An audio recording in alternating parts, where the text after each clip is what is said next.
bienvenidos a Planem, unos minutos antes de las 9, ya estamos hasta las 10 con un programa en el cual nos vamos a tomar un respiro en todo este tema del caso Vudú y toda la situación judicial del vicepresidente para tratar de hacer una radiografía de la economía acá, una especie de juicio a la economía, ya no del kirchnerismo, sino de Cristina. ¿Qué deja Cristina para los próximos 16 o 18 meses? ¿Qué puede pasar en la economía real? Bueno, mañana día clave porque la Corte Suprema norteamericana va a tratar el caso argentino, los fallos en contra, a favor de los fondos buitres. Hay muchos que dicen que a partir de mañana empieza a definirse el futuro financiero de los próximos 2 años. Bueno, de todo esto vamos a estar hablando en un ratito con Roberto Lavagna, con el ex ministro de Economía, que me parece que puede dar una visión interesante respecto a qué ha pasado con un modelo económico que ha sido muy exitoso en una etapa en términos de alta creación de empleo, alto crecimiento y baja inflación, y se empezó a deshilachar en los últimos 6 años, en un periodo donde se deshilachó más lentamente y en los últimos 2 años más bruscamente. Tanto es así que la última devaluación ha configurado un escenario en el cual la economía argentina está directamente estancada o en recesión, con alta inflación y con inestabilidad cambiaria, es decir, no se sabe bien dónde terminar de ubicar el dólar, aunque no es lo importante es cómo encontrar nuevamente los motores del crecimiento. La economía argentina va a volver a crecer por el consumo, va a poder crecer por las exportaciones, por la inversión. ¿Dónde va a encontrar los motores de crecimiento que tuvo encendidos en algunos años de manera importante en la última década? Fíjense lo que ha pasado en las últimas horas también.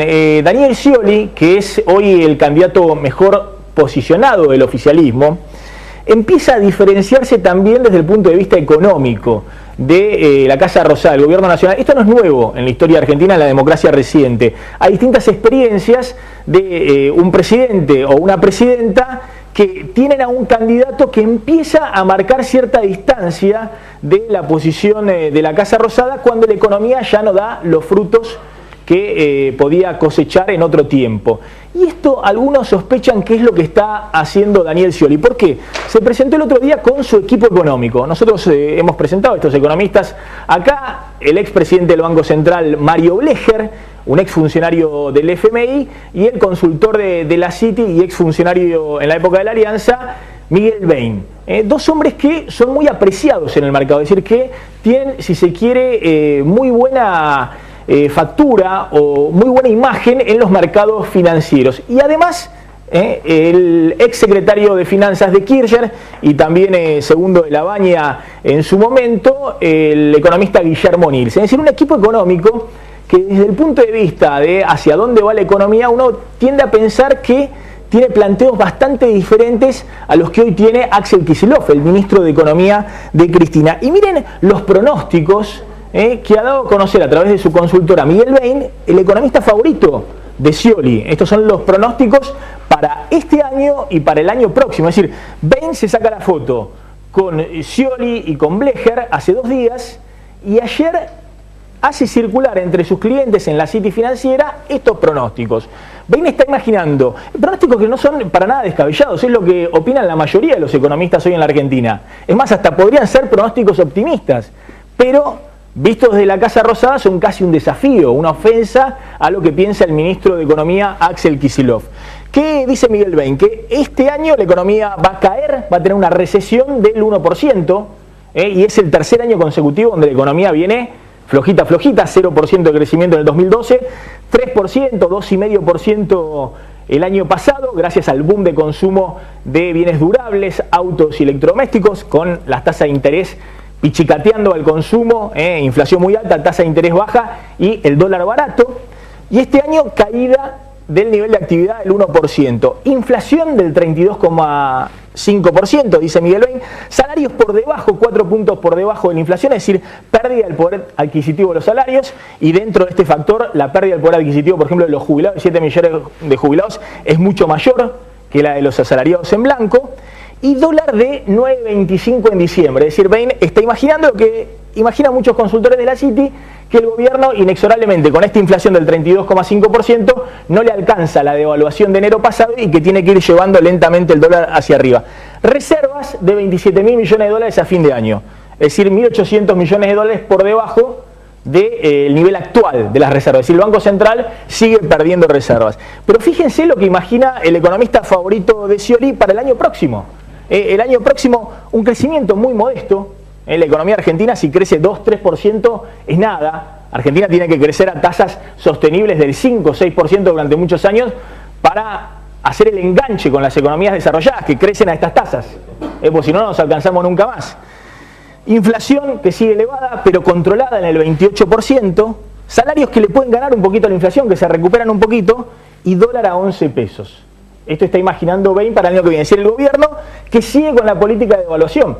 Pero Argentina no puede estar devaluando todos los años. Es decir, si uno quiere reconstruir la moneda, no puede estar hoy con el dólar, el año pasado con el dólar a 6, hoy con el dólar a 8, mañana el dólar a 9 y el año que viene el dólar a 11. Bueno, igualmente esto es lo que imagina Bain para el año próximo. Y reservas, este es el dato que llama la atención y preocupa también, porque muchos están imaginando que si se ordena el escenario financiero pueden ingresar muchos dólares a la Argentina en este segundo semestre o tal vez en el 2015, pero Bain dice, ojo que las reservas que le van a quedar a Scioli, a Macri, a Massa o a UNEN, al que venga, van a ser de 19.000 millones de dólares.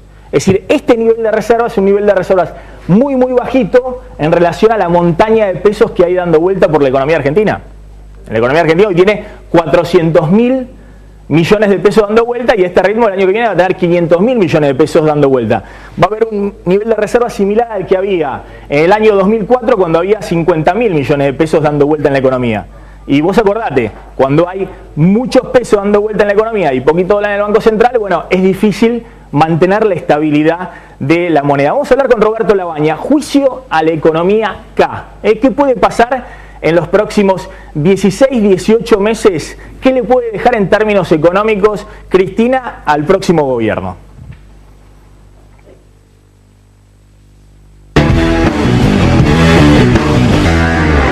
La economía kirchnerista ingresa en una etapa en la que los interrogantes son más que las certezas. Después de la devaluación y la paz cambiaria que logró Juan Carlos Fábrega, los índices de inflación real vuelven a presionar sobre el tipo de cambio. La caída de la actividad industrial comenzó a generar problemas en la economía real y a afectar al empleo en el sector automotriz. Sin embargo, después de cerrar el acuerdo con el Club de París, Axel Kicillof ganó en optimismo y asegura que no habrá turbulencias en el segundo semestre del año. Kicillof confía en que el compromiso argentino de pagar 9.700 millones de dólares a los países acreedores allane el camino de inversiones postergadas. El ministro de Economía descartó que la Casa Rosada esté pensando en devaluar nuevamente la moneda. Nosotros no vemos ningún escenario donde pueda ocurrir una maxi devaluación. Tras el pago a Repsol y el acuerdo con el Club de París, ahora el gobierno está pendiente del último foco de conflicto que le queda abierto, el juicio de los holdouts por 1.500 millones de dólares, sobre el que debe decidir la Corte Suprema de Estados Unidos. El viaje de un grupo de legisladores argentinos a Washington busca mostrar que el reclamo de los buitres no tiene tampoco el aval de las fuerzas que quieren gobernar después de Cristina.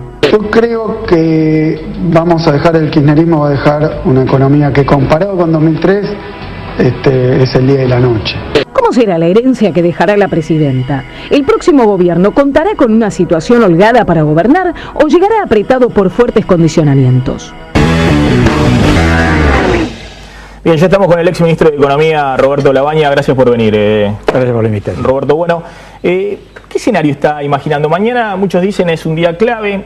Se empieza a definir qué pasa con los fondos buitres. El propio gobierno ha enviado una misión de legisladores para meter presión, legisladores no solamente del oficialismo, sino también de la oposición. Y el único plan que uno ve a corto plazo del gobierno es resolver la situación financiera y que lluevan dólares en la Argentina vía o endeudamiento externo o inversión extranjera directa. ¿Es factible ese plan? A ver, uno puede suponer dos escenarios alternativos para quien sea que le toque gobernar a partir del 2015. El primero es que este gobierno termine razonablemente bien. Razonablemente bien no significa en una situación optimista, simplemente un poco las cifras Maxi que usted estaba dando, un crecimiento muy bajo, inflación alta, pero sin una de esas crisis terminales como muchas veces ha habido en la economía argentina. que termine de esa manera, sin haber hecho además cosas que le compliquen la vida a quien siguen. ¿Cuáles son ejemplos de cosas que le podrían complicar la vida? Hay ejemplos económicos y hay ejemplos institucionales. Un ejemplo económico es si se endeuden. Si para transcurrir estos 18 meses vuelven a endeudarse, le van a dejar a quien venga una situación más complicada, sencillamente porque va a ser endeudamiento de plazos cortos y tasas de interés altísimas. Ejemplo en lo institucional, bueno, si el gobierno insiste en la designación de jueces, conjueces, subrogantes y demás, sin respetar las normas constitucionales para su designación. Entonces, uno puede imaginar que termina bien para el gobierno y razonablemente bien para quien llega, si el gobierno durante estos 18 meses se cuida de hacer alguna de estas cosas, ejemplos que les estaba dando. Entonces termina bien razonablemente para quien termina y para quien empieza. O puede terminar medianamente bien para el gobierno, pero dejándole una herencia peor a quien venga. ¿Qué es lo que va a pasar? No se sabe. Lo que está claro es que todo el mercado financiero juega al nuevo endeudamiento.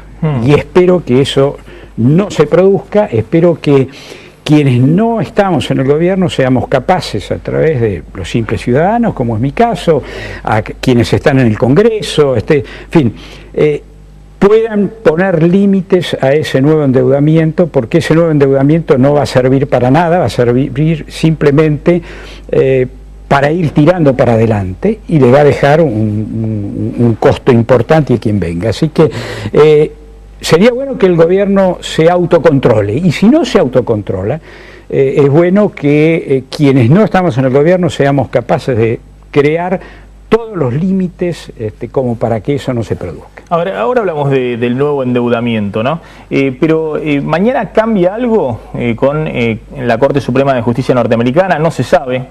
Esos son los problemas con la justicia norteamericana, no se sabe para dónde va a fallar. Obvio, pero, cuando la justicia es en serio uno no sabe antes cómo va a terminar. Pero uno sabe antes cuando la justicia todos los mercados financieros ya están especulando de que Argentina va a tener un respiro, digamos. Están todos apostando, de hecho ha pasado eso en los últimos días, a que la Corte Suprema de Justicia norteamericana le va a dar alguna posibilidad a la Argentina para postergar el caso de los fondos buitre hasta el 2015. Está bien. Pero ¿eso cómo juega en el escenario local? Está bien. Primero que nada, no es el tema más importante para la vida de los argentinos. Hay otras cosas que tienen que ver con lo que internamente está pasando, con lo que se está haciendo en materia de política, en materia de economía, en materia de asuntos sociales. Entonces, pongamos las cosas en su debida proporción. Que esto les interese en los mercados financieros no significa que es lo que más le debe interesar al conjunto de los ciudadanos en Argentina. Primera cosa. Segunda cosa, entre mañana y el lunes se sabrá qué es lo que la Corte hace. Personalmente intuyo, nada más que intuyo, que la Corte le va a pedir opinión al procurador, es decir, al Ejecutivo americano, y que eso va a llevar las cosas hasta el 2015. Es decir, ese es un escenario favorable para Argentina. Ese es un escenario, depende del tema de los fondos. A ver, es favorable porque nos quita presión. Ahora, si eso ayuda a un mal endeudamiento, casi mejor que no pase. Entonces, ojo, es bueno que se saque esta presión de estos dictámenes que hasta ahora obligan al pago de los fondos buitres, pero eso no debe ser aprovechado para nuevo endeudamiento. ¿Cuál es el principal problema hoy de la economía argentina en términos de cómo se hace para reencontrar una senda de crecimiento? Yo mostraba los números de Bain porque digo, es el economista del principal candidato del oficialismo, digamos. Bain le pone garra incluso y le pone optimismo, claro, le pone optimismo. ¿Por qué? Porque todo el mundo dice, hasta la presidenta lo ha citado a Bain como un ejemplo de optimismo. Ahora, aún con su optimismo está describiendo un poco la realidad. Esta economía que este año cae, que tiene arriba de 30% de inflación y sobre todo tiene una situación donde no se sabe dónde estabiliza el dólar. porque Bueno, con inflación del 32 tiene que seguir con el dólar para arriba y perdiendo reservas. Está bien, pero nadie podría decir otra cosa en este momento. Sí, el único que puede decir otra cosa es el gobierno, que vive el mundo del relato, que no es el mundo de la realidad.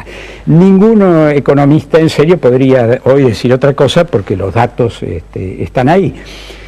Dentro de esa realidad hay quienes eligen una versión optimista. Por ejemplo, cuando la inflación anual está en 39%, y la inflación en materia de alimentos está en 47% anual. Hablar de inflaciones del 28, del 31 es ser excesivamente optimista. Uno tendría que preguntarse qué va a hacer el gobierno como para que mágicamente esta inflación, que como digo, está prácticamente en 40 para el conjunto de la canasta, y casi en 48% para los alimentos, lo que más le pega a la gente, baje milagrosamente a 28%. De manera tal que esa es una versión optimista, no es la de la mayoría de la plaza. La mayoría de los centros de estudio, consultoras y demás, están con una versión un poco más complicada que Ahora, ¿dónde poner el ancla? ¿Dónde tratar de desacelerar los precios? Yo decía, la economía argentina no puede estar devaluando todos los años. No puede tener hace 2 años un dólar a 4, hoy a 8, a fin de año a 9 y el año que viene a 11. No se puede estar devaluando porque perdés la moneda. Digamos. Entonces el gobierno que viene va a tener un dólar a 13, al segundo año a 15. Eso no se puede. ¿Quién dijo que no se puede? Sí se puede. Bueno, no se debe. No se debe. Porque perdés la capacidad de sí que la gente puede confiar en su moneda y ahorrar en su moneda. Por supuesto. Pero ¿cómo se hace para salir de ese círculo vicioso que no es nuevo en la economía argentina, es histórico? Bueno, por eso tiene que salir de una política económica que conduce a esto. A ver, usted hace una mención justamente a los años que van del 2003 hasta acá. Yo diría desde el 2002 hasta acá, porque la historia no empieza cuando asume Kirchner, la historia empieza antes. Desde la segunda mitad del 2002, que es donde empieza la recuperación, hasta el 2006 incluido, el país crece 9% por año acumulativo. Desde el 2007 hasta el 2011, la tasa de crecimiento se desploma a la mitad, 4,5.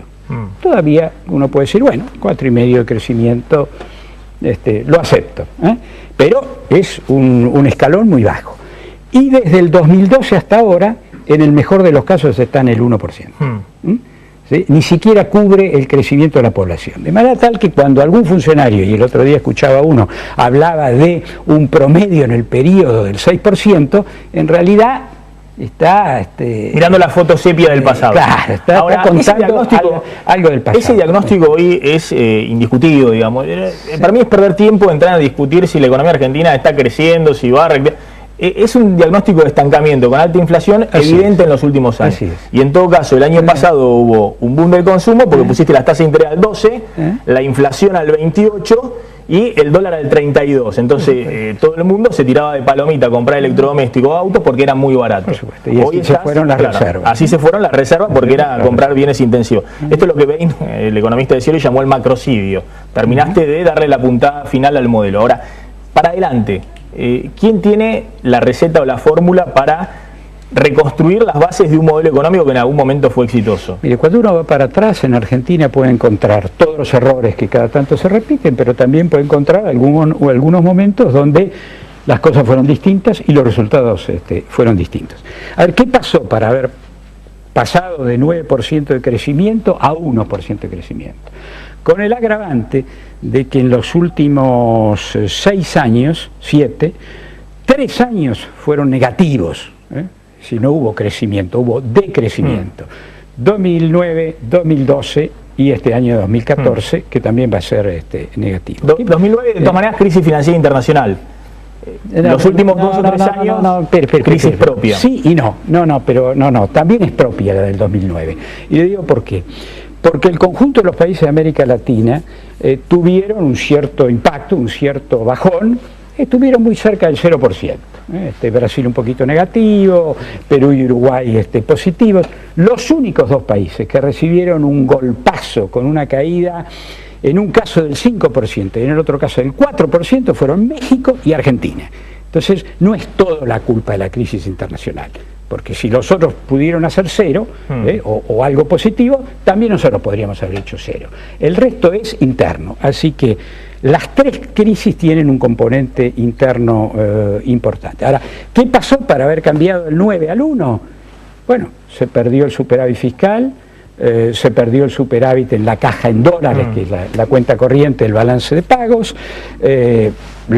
en buena medida por la crisis de la importación energética que se comió buena parte de las reservas, y el gobierno, como no quiso ordenarse a sí mismo y siguió, sobre todo en los años electorales, en el 2007 y en el 2011, haciendo populismo de reparto, que es muy lindo hacerlo cuando se tiene, terminó desequilibrando toda la economía, y el Banco Central hoy es una maquinita, te lo dijo, es una maquinita que funciona a pleno emitiendo moneda, y eso es inflación. Ahora, insisto, vamos para adelante. El diagnóstico más o menos no, pero esto no puede ser compartido. Esto le está diciendo usted que por dónde hay que apuntar. Hay que apuntar en materia fiscal, hay que apuntar en materia de un tipo de cambio que preserve la competitividad de la economía argentina, que no es obviamente.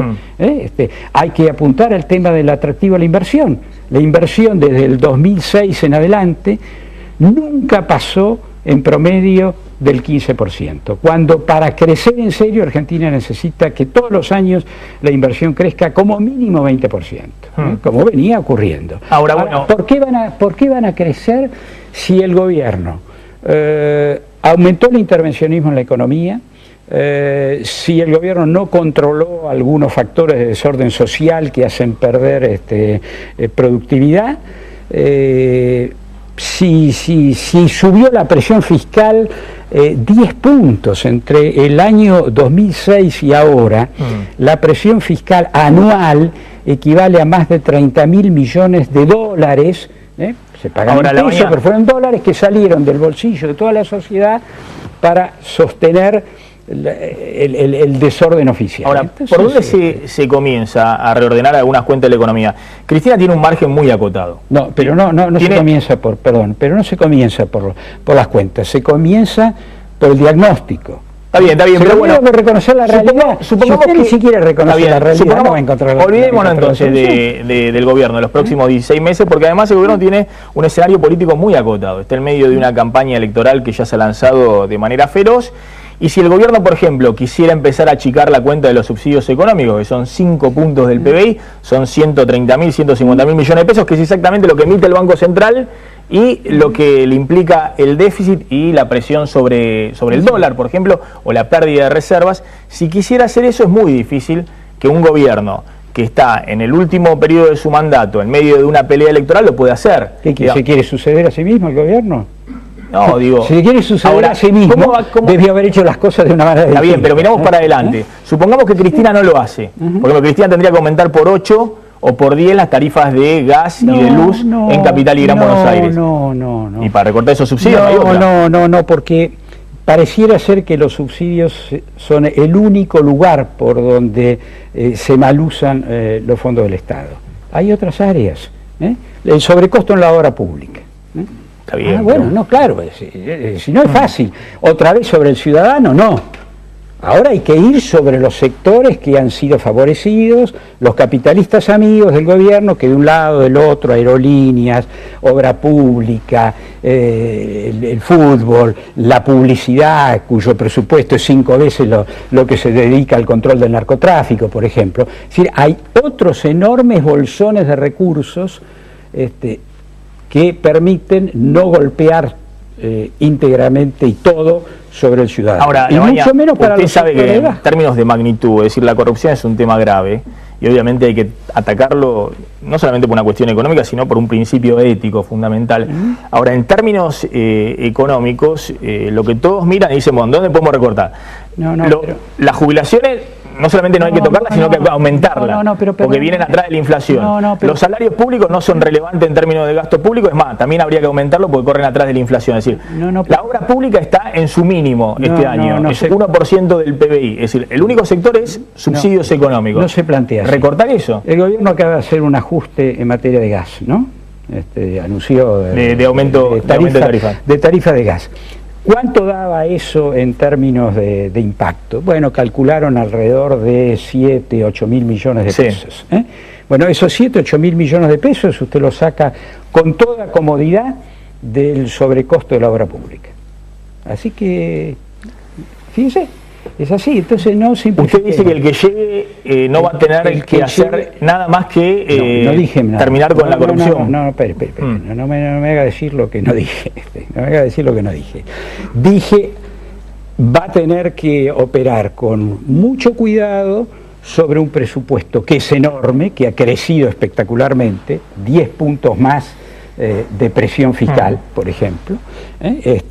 Va a tener que operar con mucho cuidado y encontrar recursos. Va a tener que tener una tarifa social que proteja a la gente. Fíjese, el gobierno no habla de una tarifa social. Cuando ya en el 2002, todavía en la administración Duhalde, justamente la base era el instrumentar una tarifa social que deje al 30-35% de la población argentina que no está en condiciones de pagar más los servicios al margen de ajustes. Entonces va a tener que ser una combinación de este tipo, como se hizo. A ver, va a tener que hacer una combinación de este tipo y lograr recuperar el crecimiento. Si no hay crecimiento, no hay solución. Piense usted cuál era la situación en el 2001-2002. También había un déficit espectacular. Y hubo que revertirlo y se lo revirtió creciendo. Ahora, supongamos que el gobierno hace esos recortes en el gasto público, supongamos que retoma el crecimiento. ¿Cómo se hace para bajar una inflación, dice Bain, creciendo al 2%, o creciendo al 3% tenés 28% de inflación? Es decir, que si querés crecer al 6%, va a tener una inflación más elevada. Pero usted lo dijo, ese crecimiento es un crecimiento anémico. Bueno, pero ¿cómo hacer para bajar la inflación? ¿Quién le pone el cascabel al gato? ¿Cómo se hace para que Argentina... Se hizo en el 2002. ¿Usted se acuerda? Porque la inflación es el correlato de la devaluación. Es decir, Argentina va a seguir devaluando en términos que tenga siempre estos niveles de inflación. ¿Usted se acuerda cuál era la tasa de inflación mensual, no la anual, la mensual en abril del 2002? En abril del 2002 era 10.4 la inflación minorista mensual y la mayorista 19.9, y vamos camino a la hiperinflación. Esto era claro. Bueno, ahí se produjo el cambio de política económica y 5 meses después era de 0,6% Pero mensual. Sí, y Kirchner ya asume con esa inflación, digamos, ya con una inflación totalmente 3% en el año 2003 inflacionario. Exactamente. Pero la economía estaba viniendo de la recesión más profunda de la historia económica argentina. Es decir, la economía estaba con caída de 10 puntos del PBI planchada, con desempleo del 20%, y que cuando los empresarios no venden nada, perdóneme, ajustan los precios.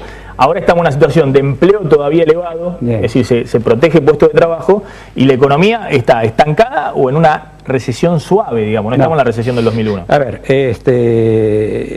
la situación es la siguiente. Todo depende del tipo de política que usted haga. En el 2002, el Fondo Monetario, por ejemplo, y voy al pasado porque si uno no aprende de las lecciones del pasado, se vuelve a equivocar siempre. El Fondo Monetario planteaba que Argentina, para recuperarse, no iba a darse con la rapidez que se dio, sino que iba a necesitar 10 años. Lo mismo le ha dicho a Grecia ahora, y efectivamente en el caso de Grecia ya van por el 8º año y todavía no se han recuperado. Porque son políticas económicas que ponen todo el ajuste sobre los ciudadanos, sobre el consumo y demás. Hay políticas que hicimos, que hicieron, otros la habrán hecho en otros lados también, nosotros la hicimos acá, políticas distintas, que es la del crecimiento. El gobierno juega hoy al achicamiento. Mire, ejemplo de 2 sectores. El trigo, la peor cosecha en 100 años. La leche. El trigo, Brasil lo compra ahora a Canadá y en Estados Unidos. La leche, Chile la compra ahora a Nueva Zelanda. En un programa, lo que está pasando con la industria automotriz, le imponen un fenomenal impuesto y después, sorpresa, se frena la industria automotriz, despidos, desempleo y demás. Se frenó por la devaluación, la suba de precios y el fin del financiamiento más que por el impuesto. Es un programa de achicamiento, no es un programa de crecimiento, es un programa de achicamiento. Cuando usted se achica, todo se complica. ¿Qué es lo que está pasando ahora? Ya ni siquiera los impuestos que efectivamente se cobran siguen al ritmo de la inflación. Ya la gente, cuando tiene que elegir, una pyme, cuando tiene que elegir entre sostener su actividad, sostener 1 o 2 empleados que tiene, o pagarle al gobierno, opta, y opta bien, por no cumplir impositivamente. Entonces es un problema de una visión de conjunto, es decir, no son pedacitos, es decir, es una visión integral totalmente distinta a la que está siguiendo el gobierno hoy. Diego Lleno, un par de preguntas de carácter político para Labaña. Sí, ¿es posible un regreso al primer kirchnerismo de alguna forma, como lo que parece plantear Massa, con un gabinete de economistas en el que está Peirano, en el que está usted o está su hijo, en el que está también Piñanelli? Entonces, o Redrado. Usted está hablando del dualdo kirchnerismo. Sí, del dualdo kirchnerismo. Si no, volvemos a la de siempre, ¿no? Sí, el mundo de 2002, empezó cuando... Usted dice a partir de 2002, mediados de 2002 hasta el 2007. No lo sé, eso dependerá de cómo vote la gente, pero claramente o seguimos en una etapa de bajísimo crecimiento, con alta inflación y demás, o hay una concepción totalmente distinta, integralmente distinta del manejo de la economía, pero no solo de la economía, es también del manejo de la política, el manejo de las cuestiones sociales. Miren, el tema de la seguridad jurídica, el tema del orden mínimo en las calles y demás, son todos temas que impactan la inflación y primero impacta la inversión, y como no hay inversión terminan además impactando la inflación, de manera tal que sí, se puede hacer las cosas. ¿Ese mismo esquema sería viable, digo, 10 años después? Sí, claro que son viables. Ahora, con todo respeto, doctor Labaña, y más allá de algunas cosas que hicieron muy bien tanto el expresidente Kirchner, usted cuando fue ministro y demás, en su momento, en el 2003, ustedes se encuentran con un tipo de cambio altísimo. No se encuentran, decir, no importa, está bien. Pero claro, si no... Lograron estabilizarlo, era un tipo de cambio altísimo. ¿Qué significa esto? Vamos a explicarle a la gente. Argentina estaba baratísima en dólares, muy barata en dólares. ¿Por qué? Porque el dólar había subido 200%, de 1 a 3, se estabilizó en 1 a 3, en 3 pesos cuando asume Kirchner, y la inflación fue solo en el 2002 de 40%. Maxi, pero es decir, que hubo una diferencia enorme entre el dólar alto y la inflación que no alcanzó el dólar. Eso Maxi, significa en términos económicos que Argentina podía exportar todo, han exportado todo, todas las empresas, pyme, grande, chica, todo exportaban, y no era necesario frenar importaciones porque salían muy caras las importaciones y la producción nacional creaba empleo y demás. Maxi, usted es un buen economista, bueno, y la explicación que está dando es correcta, pero parte de un error inicial. Eso ya no existe más. No, parte de un error inicial importantísimo. Usted dice, había una situación de esa. No había una situación de esa. Había una situación donde el pronóstico era, el pronóstico más optimista era para el fin del 2002, 10 pesos el dólar, en algunos casos había pronósticos de 20 pesos el dólar. Y íbamos efectivamente camino a la hiperinflación. Entonces, no había un dólar ahí alto, se construyó un dólar alto a través de una política de estabilidad, que empezó, por ejemplo, con, bueno, usted mostraba el caso de 2 economistas, uno de ellos era presidente del Banco Central, y se fue del Banco Central, por cierto, pero muy pacíficamente y muy seriamente. ¿Y Redrado? Blecher. Se fue porque él sostenía que había que seguir con los redescuentos al sistema bancario para sostener a los bancos, que era lo que pedía el Fondo Monetario Internacional. Cuiden los bancos, particularmente los bancos privados. Los bancos públicos les preocupaban, le preocupaba menos al fondo. Y por ese camino el Banco Central imprimía para sostener a los bancos, ni siquiera para sostener la actividad económica, era para sostener a los bancos. Eso es lo que fue acelerando la inflación y la llevó a esos niveles que hablábamos antes. Ahora, entonces, lo primero, que es una decisión fundamental, fue, se terminaron los descuentos.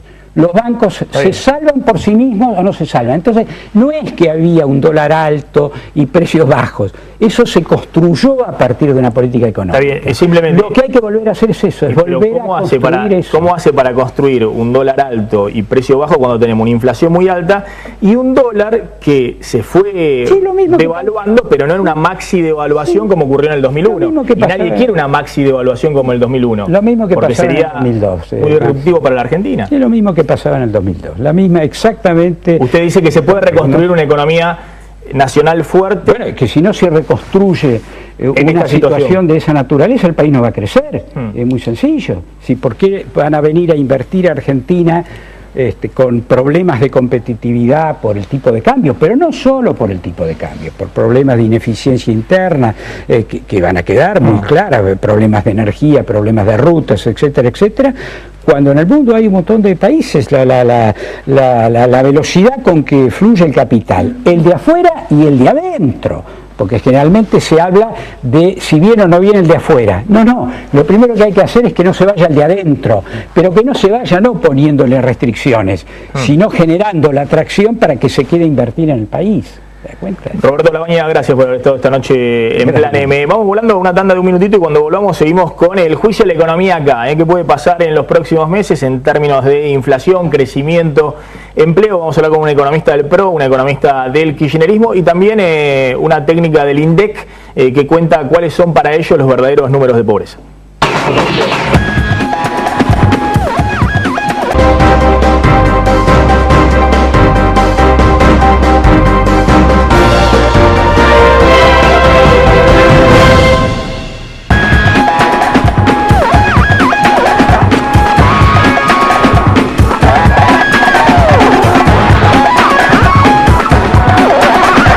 Jacobi Cavallo Folgueiro Abogados. Relojes Feró, para marcar los momentos inolvidables. El mejor regalo para ella, para él y para vos, con su colección de diseños exclusivos. Relojes Feró, adquiéralos en las joyerías y relojerías más importantes del país. Rosario, el centro portuario, industrial y comercial con mayor crecimiento en los últimos años. Aquí, como en toda la Argentina, a la hora de renovar sus excedentes, las empresas piensan en Adrián Mercado. Adrián Mercado, el placer de operar con el que sabe.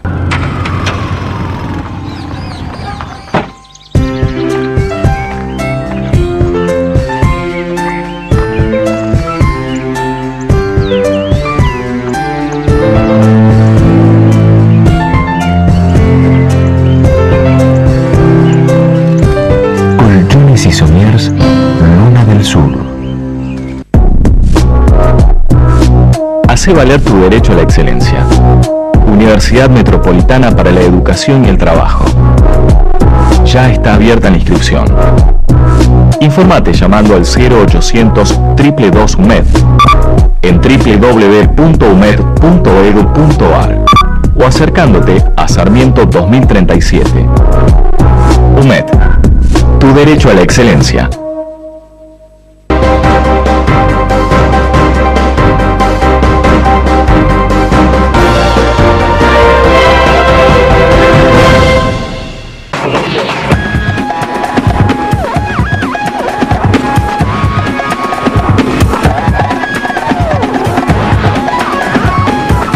Seguimos en Plan M, estamos discutiendo, juicio a la economía acá. ¿Qué puede pasar con la economía? ¿Puede funcionar el plan Kicillof para tratar de estabilizar la moneda, para encontrarle algún motor del crecimiento? Ya estamos con Fernanda Vallejo, de la Gran Macro del kirchnerismo, con José Anchorena, que es economista del PRO, y un rato vamos a hablar con Cintia Poc, que es una de las técnicas desplazadas del INDEC, que han dado a conocer en las últimas horas los últimos datos de pobreza, según los técnicos desplazados, 20,7% para ellos, un dato que dicen está construido más o menos en la base que venía construyendo el INDEC, pero con precios reales, y es 5 veces más alta la pobreza que venía midiendo el INDEC, que hasta enero de este año medía solo 4,6% de pobreza en el país. Bueno, hablamos con Labaña recién.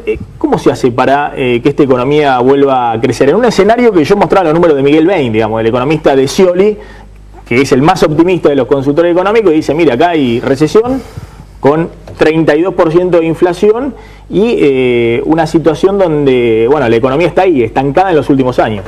Sí, a mí, sinceramente, sincera y honestamente, le digo con mucha honestidad intelectual, me parece que no es este escenario de catástrofe que se plantea el escenario de la economía nacional, y afortunadamente creo que no es así. ¿Me puedo decir que el escenario de Bain es de catástrofe? No, no es de catástrofe. No, el de Bain no es de catástrofe, es un escenario moderado, digamos, ¿no? El de La Baña es un escenario de catástrofe, por ejemplo, ¿no? Toda su alocución giró en torno a una cosa de que todo está mal. Digo, esta es la impresión que dejó, además de que dijo muchas falacias, pero bueno. Pero a ver, es cierto que tenemos una primera mitad del año con una coyuntura más compleja de la que veníamos acostumbrados a lo largo de todo el ciclo. Digo, esto lo empezamos a ver a fines del año pasado y con una restricción fundamental, que es la restricción externa al escenario de escasez de divisas. Esto es objetivo y acá juegan dos factores. Digo, por un lado la cuestión estructural, que tiene que ver con la estructura productiva argentina, que también impacta sobre los precios por la concentración y el grado de monopolización y oligopolización de la economía. Y por supuesto porque también impacta la política, ¿no? La política en el sentido de que hay jugadores y operadores en la economía, nadie es tan ingenuo para desconocer esto, que se han montado sobre una situación de mayor tensión en la economía para provocar lo que terminó sucediendo a fines del año pasado, donde a principios de este año, donde se aspiraba a llevar el valor del dólar a 15 pesos, el Banco Central lo contuvo en 8 pesos y por supuesto eso tiene un impacto en la primera mitad del año, ¿no? Las mediciones que vemos del índice de precios en los primeros meses, mediciones altas, una tendencia claramente declinante en todos los meses siguientes, que es la tendencia que se espera y no hay motivos para esperar otra cuestión diferente que persista a lo largo de los meses que siguen, y alguna coyuntura más compleja, creo que especialmente en el sector automotor, que por supuesto tiene un impacto muy significativo sobre el agregado industrial, ¿no? Y esto es importante porque la potencia de la generación de empleo de la economía depende muchísimo de la industria, entonces no se le puede restar peso a esto. Ahora, no podemos desconocer el impacto de las variables exógenas que por supuesto nosotros no manejamos, una de ellas la caída de las compras brasileras de nuestros vehículos.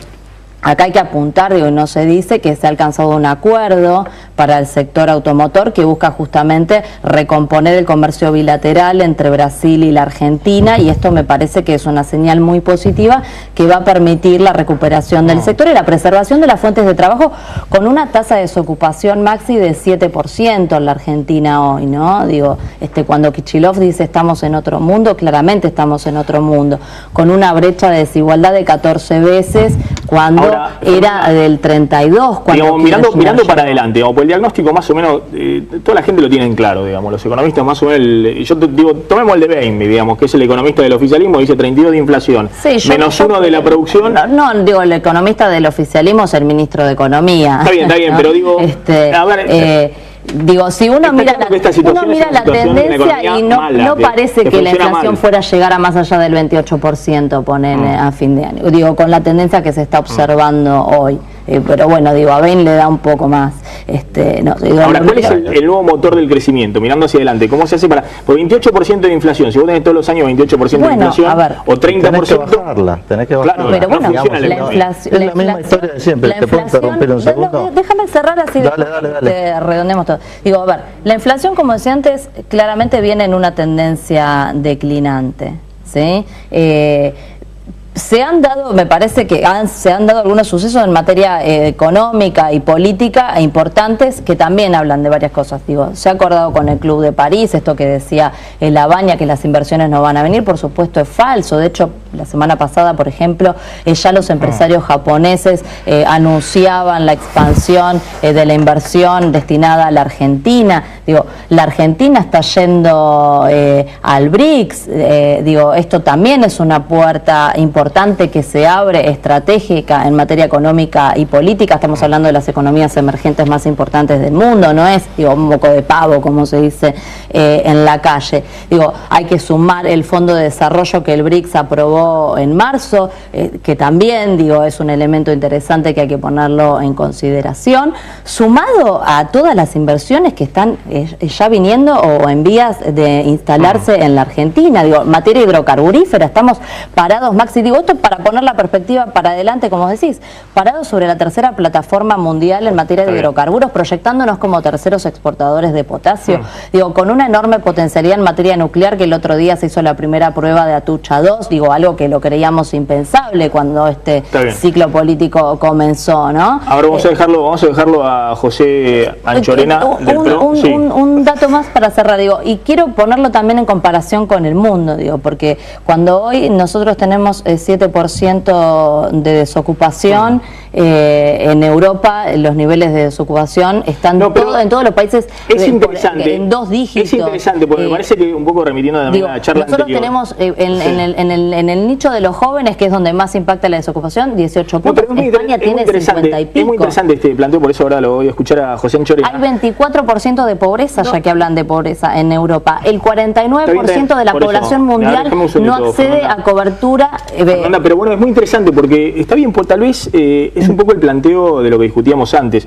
¿Cuál es el diagnóstico? Ese es el diagnóstico que hay en el kirchnerismo y está bien, es respetable, es el diagnóstico del kirchnerismo. No, pero los datos que te doy de la economía mundial son los datos que acaba de informar la OIT en su informe de protección social 2014-2015. Vamos a dejarlo entonces, cuando decimos estamos en otro mundo en relación a lo que pasaba hace 11 años atrás y estamos en otro mundo respecto de lo que pasa hoy en el resto del mundo. José estoy en desacuerdo con lo que acaba de decir. A mí no es respetable una posición donde están falseando datos y falseando la visión sobre Europa. Yo hace unos días volví...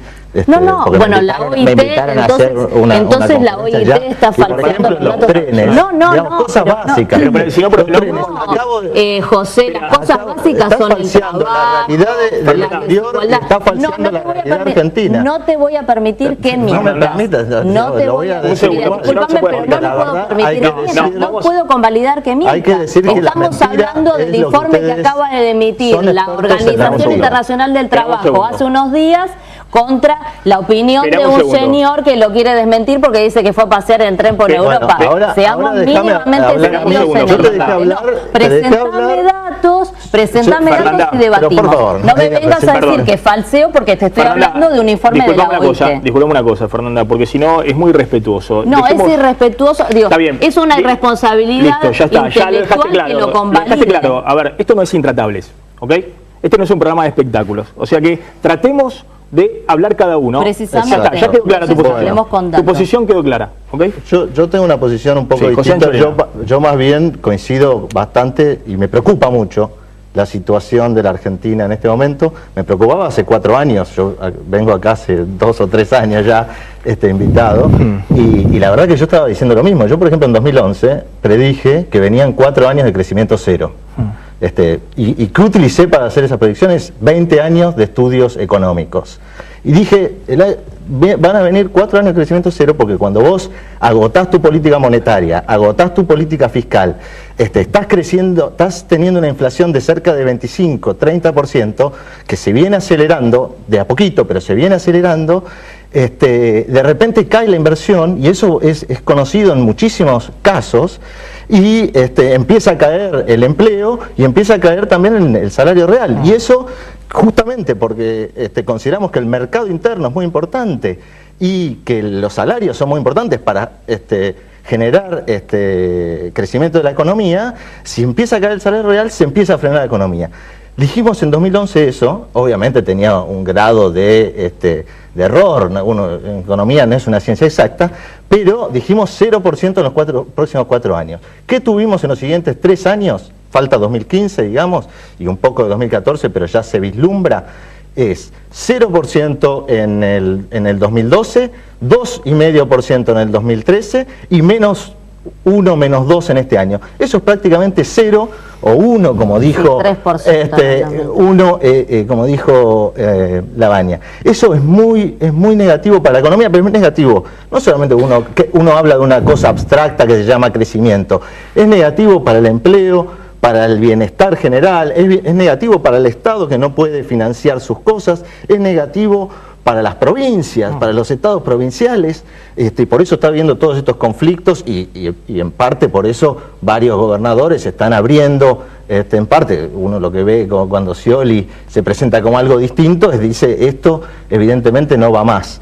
Y bueno, ahora, eso es lo que estamos viendo. José, mirando para adelante, porque sí. La verdad que el diagnóstico, yo creo que ya la gente está discutiendo cosas obvias, o está discutiendo con Europa, con Estados Unidos, bueno, no importa, pero no nos quedemos empantados en el diagnóstico. Vamos para adelante. ¿Cómo hacemos para bajar una inflación del 30%, de que Argentina esté devaluando como viene devaluando brutamente con el kirchnerismo, sin el kirchnerismo viene devaluando brutamente la moneda, perdió de nuevo el peso como moneda de ahorro que había ganado con el primer kirchnerismo? ¿Y cómo hacemos, sobre todo, cuál es el motor de crecimiento? ¿Cómo hacemos para que la economía vuelva a crecer? Bueno, yo lo que creo es, hay un aspecto técnico, y eso se sabe bastante bien. El caso de Chile, que bajó la inflación de 25% a 5% en 10 años. El caso de Colombia, que durante 20 años tuvo inflación de más de 20%, nunca llegó a un pico como Argentina de hiperinflación, pero tuvo durante 20 años y lo terminó bajando, ahora tiene una inflación de 5 o 6%.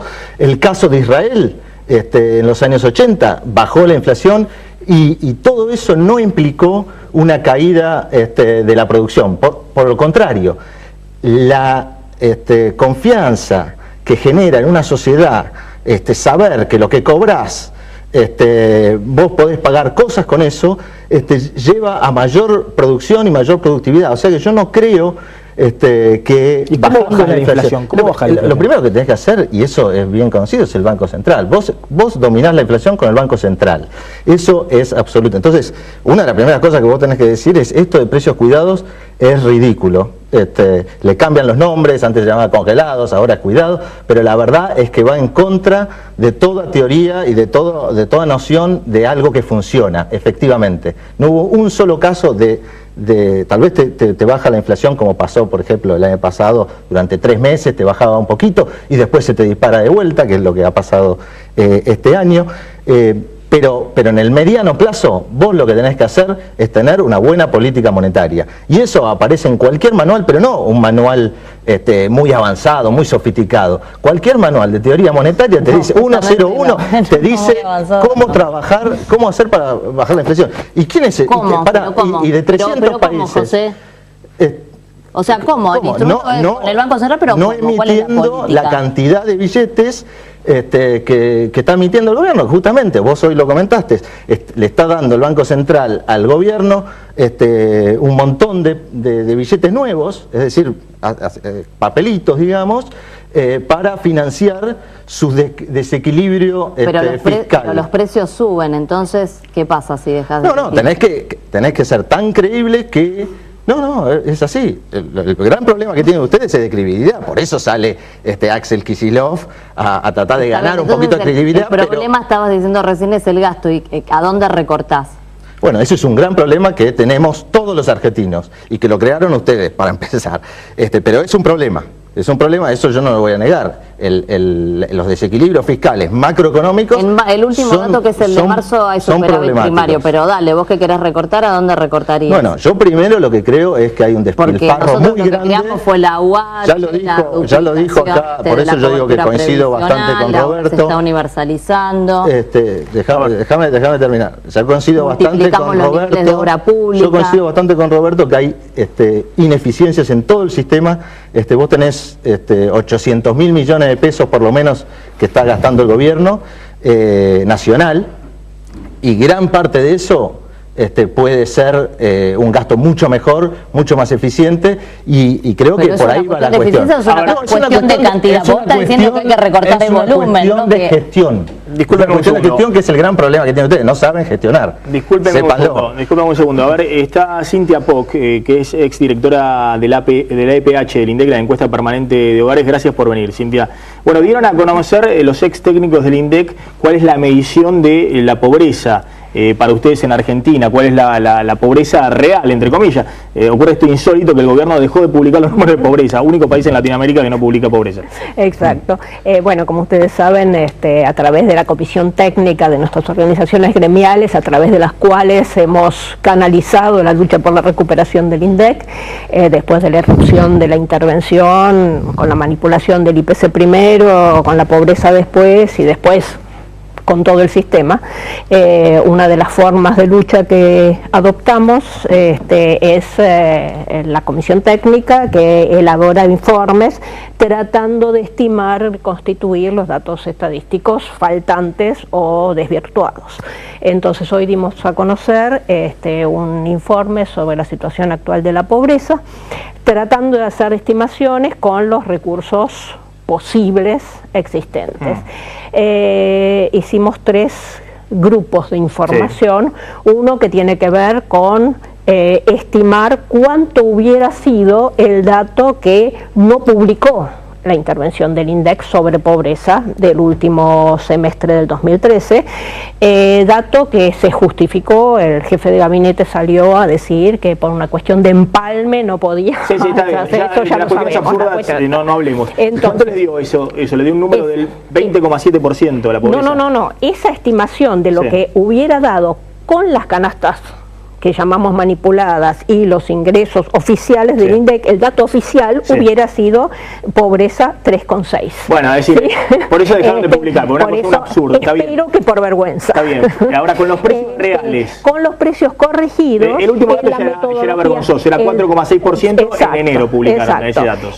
Con la metodología tradicional del INDEC, con esa canasta bastante escasa, pero bueno, lo que se venía utilizando y lo que la intervención dice que está utilizando, nuestra estimación es del 20,7. Y después con la metodología más renovada, más novedosa, que amplía las fronteras de esa canasta a otros bienes y servicios, un poco más generosa que la vieja que se venía dando, encontramos un valor de 40,6, digamos, si uno incorpora muchos otros productos a esa canasta. Está bien, pero siguiendo una canasta comparable a lo largo de los años, les da 21% la pobreza, 20,7% la pobreza. Que si uno lo mira en términos de lo que son los... son 8,5 millones de personas pobres en Argentina. Exactamente. Es decir, que el INDEC venía mostrando hasta ahora, hasta el último informe lo publicó en enero, 2 millones de pobres en la Argentina. Ustedes dicen hay 8,5 millones. El INDEC barría bajo la alfombra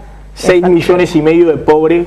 Exactamente. En la Argentina. Sí, sí. Y hay estimaciones, bueno, que hablan de 25, de 24, de 28, pero una estimación prudente, conservadora, habla que la pobreza es 4 veces más alta de lo que venía midiendo hasta ahora el INDEC. Si uno mira con la otra canasta de 40,6, sobre el total urbano estamos hablando de alrededor de 15 millones de personas, digamos. Uno puede discutir si eso es un límite de pobreza o no, pero sí implica cierto nivel de carencia seguro. Quiero decir que es muy importante para lo que vos decís, de bajar una cosita.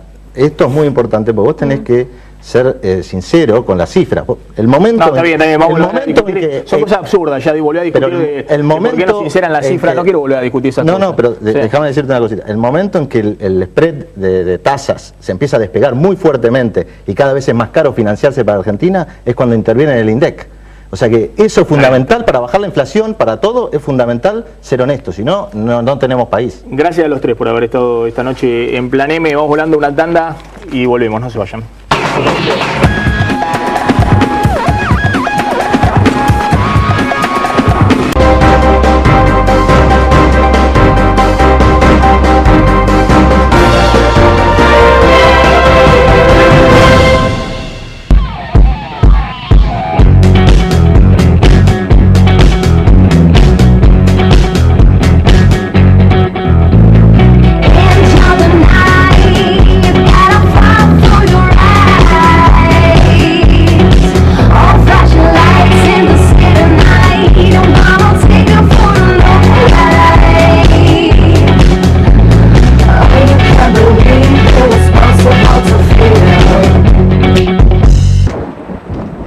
A ver, Sofi, préstame.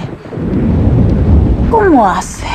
Ah, tiene el Coinor. Y sí, tiene el Coinor. Cada vez que laves, pasa todo por el Coinor. Y listo. El Coinor es el Coinor, poderoso el chiquitín. Sigas Termofusión. El sistema de polietileno y acero con unión por termofusión. Sigas Termofusión. Triple seguridad en la conducción de gas. ¿Sabías que entre los 40 y los 70 perdés en promedio el 24% de masa muscular y con ella tu fuerza? Por eso desarrollamos el nuevo Ensure Advance. Contiene proteínas, vitamina D y es el único con HMB que potencia la fórmula especialmente para tus músculos. Ensure Advance, fuerza para tus músculos, independencia para vos. Y para disfrutar en cualquier momento del día, nuevo Ensure Plus Drink, energía, fuerza y salud. ¿Estás refaccionando tu casa? Instala la marca líder, Rotoplas, el único tanque para agua con garantía de por vida. ¿Ser o no ser amante de un gran clásico? Esa es la cuestión. Biblioteca Shakespeare, una obra excepcional con prólogos de la prestigiosa edición inglesa y grabados del siglo XIX de afamados artistas de época. Ya, Hamlet a solo $39.90. ¿En serio, Loli? Sí, me encanta, ya lo pongo. Ah, se ve increíble. Sí, yo también le hice caso a Juli y contraté triple pack de Telecentro que viene con más de 80 canales y 2 decos HD. Así que ya sabes, este año voy a estar alentando a los bombonazos argentinos en Brasil como si estuvieran jugando en casa. Eso sí, los que saben, eligen Telecentro. Por Telecentro podés ver todos los partidos. ¡Vamos, Argentina! Televisión más internet más telefonía y ahora con 10 megas Wi-Fi. Por solo 394 pesos final por mes. Llama ahora al 3969-2222. Telecentro.